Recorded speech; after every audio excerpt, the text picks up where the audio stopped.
Hey everybody, it's Jason Blaha here, and where are we at? We're at day 10. Day 10 of rebuilding my bench press. I haven't even looked at the footage. I'm just voicing over it as I'm seeing the footage for the first time. You know what? I was really, really happy with today's workout. My strength is coming back really fast on the bench press. What was it, 2 weeks ago in this? Like day 4? 235 for triples was harder than my 10 sets of 255 was today. Honestly, my 10th set of this felt easy. It was not difficult at all. You see I do my 3 warm-ups. Again, setup is everything.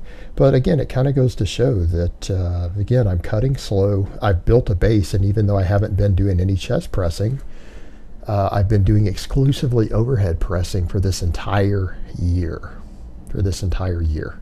My bench press is going to be rebuilt relatively quickly. Considering I'm 40 years old, not blasting gear, cutting down to 200 pounds and then assessing from there, means if I were to go back, when I finish this cut, if I were to go back and compete, I could probably compete in the 198. Wouldn't be a problem, not at all. I don't think I'll have any problem getting that lean. I have enough body fat that is going to be no issue whatsoever. And here's the thing, I'm losing fat right now. Scale is still slowly going down, and I'm able to regain bench strength. We're rebuilding it. It's coming along nice. Today, you guys got to remember, this is all paused. This is all closed grip. It's all closed grip.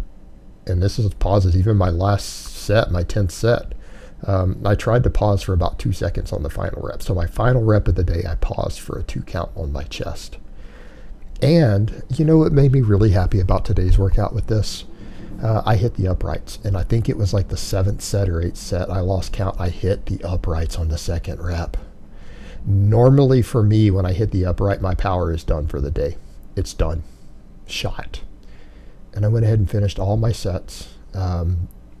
Did a set PR with this new weight that I just started a workout ago.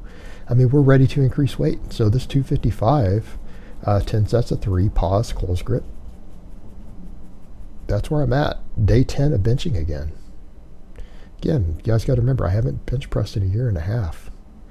I honestly don't think it's unrealistic to be able to rep 315 paused again by the end of the year. Because this 255 today wasn't hard. It wasn't hard. Everything was controlled. Everything was easy. I mean, look. Easy. Easy mode. Paused, easy mode. Ridiculously easy. I'm happy with that. It's coming forward. The plan is kind of coming together, and that's the beauty of it. I love it when I'm able to formulate something and tell people ahead of time, look, this is the game plan. This is how I'm going to do it. Slow, careful, steady, and just watching it unfold. And that's the beauty of it. A lot of guys say, well, you should be lifting heavy, or you should be hitting 315 already. Why? Is that how I'm going to rebuild my bench press? No, I'm going to rebuild my bench press by doing tons and tons and tons of triples with weights that I can handle with perfect technique. And when I get to enough volume, I add weight and keep going. And I think what I'm about to do is cut back to only benching once a week. Probably next week I'm only going to bench once, and I'll replace my second bench session back with an overhead press session. Now some people will be like, why? Wait a minute, once you lose your specificity? No, because I'm going to be doing up to 10 sets of bench on that bench day. The same muscles get worked on the overhead press. So as far as the muscle protein synthesis, we're good. But we need to remember the overhead press is an accessory for the bench press. So if I'm coming in and doing lots of volume on both, it will carry over just fine. And I'm going to run an experiment with this. And I think that's where I'm going to go, because the nature of my exercise selection is kind of full body and a little bit of accessories. I do all the chin-ups and stuff, incorporate so many muscle groups. You guys remember, like, my intermediate program I put out is an upper lower. I'm going to go back to having a bench day, a deadlift day, a squat day. Be front squats for now. So I want to rebuild squatting again, just like I'm rebuilding bench press. I haven't squatted. Started front squatting a little bit. I haven't pushed it that hard. But I rebuild my front squat. And then when I have a respectable front squat, I'll switch back over to the back squat. Do some variations. Do these harder versions of the exercise to build the main lifts. Like right now, pause, close grip, bench press. It's hard. It's harder. does long pauses, but you know what? This will build a bench press. I'm doing all those deficit deadlifts. Deficit deadlifts will build your conventional deadlift big time. Do front squats with deficit deadlifts. Get both back where they're supposed to be, then go back to back squatting. I think my back squat will be pretty respectable real quick. If I build my front squat for the next 6 months while I'm doing all this bench pressing too, I think it'll be respectable. And I'm going to focus on those 4 main exercises and lots of chin-ups. And that's kind of the interesting thing that kind of removes anything from being a true split, in that sense that I do chin-ups almost every day. I do chin-ups at home all the time.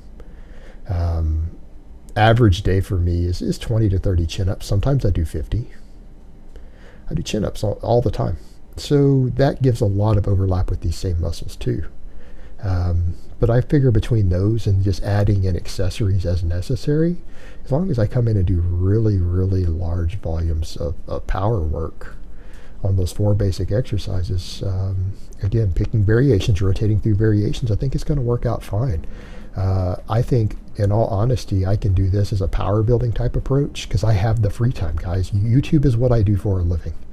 A lot of people don't believe that. There's no way you support yourself on this, but I do, and you don't have to believe that. I mean, I got my own bank statement, so either I'm doing something illegal and laundering money, or clearly YouTube is paying the bills because I have a new car. I have a I have a condo. And my rent isn't just like $700 or $800. I'm in downtown. I have a condo downtown. So, this is what I do. I've got the time to come in and do this style of training. And that's kind of the downside to doing high volumes of triples. That's the biggest negative that people have noted with it, is what? It takes longer. You get the same hypertrophy, you get more strength, but you spend way more time in the gym. Well, so what? I can come in and kill an hour on each exercise every week. The 4 lifts I care about. I can do tons of chin-ups at home.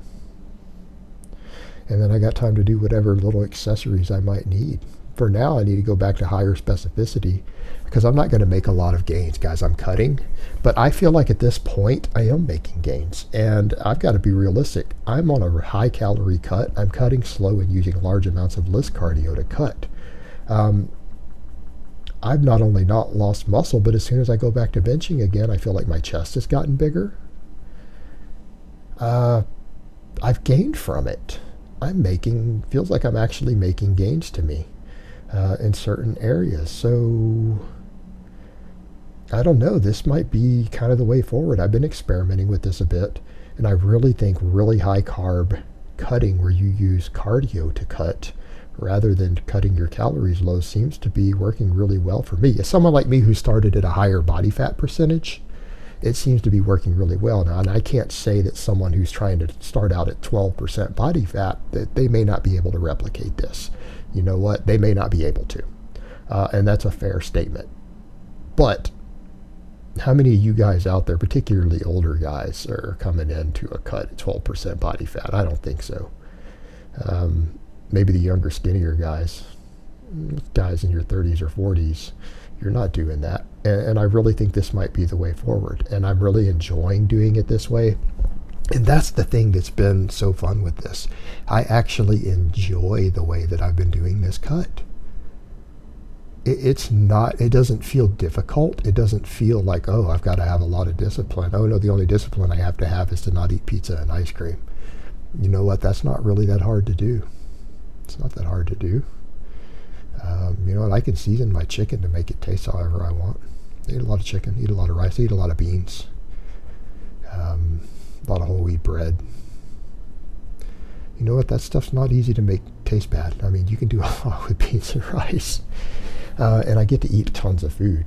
So honestly, even though I'm down 27 pounds, getting close to 30 pounds on this cut, with another 20 something to go, it really hasn't been difficult. And that's the interesting thing. It just hasn't been difficult. I don't feel like it's something that I've sacrificed. I don't feel like I've sacrificed anything with it. And that's the interesting point. That means it's sustainable. So let's stick it out, Let's stick it out. And I'm kind of enjoying this concept of the new ways I'm going to train a bit. We'll document more of it over time, but the way it's worked really well on the bench press so far, I'm going to kind of switch over to this for all my lifts and give it a go. So I hope this has been informative, and I will talk to you guys next time.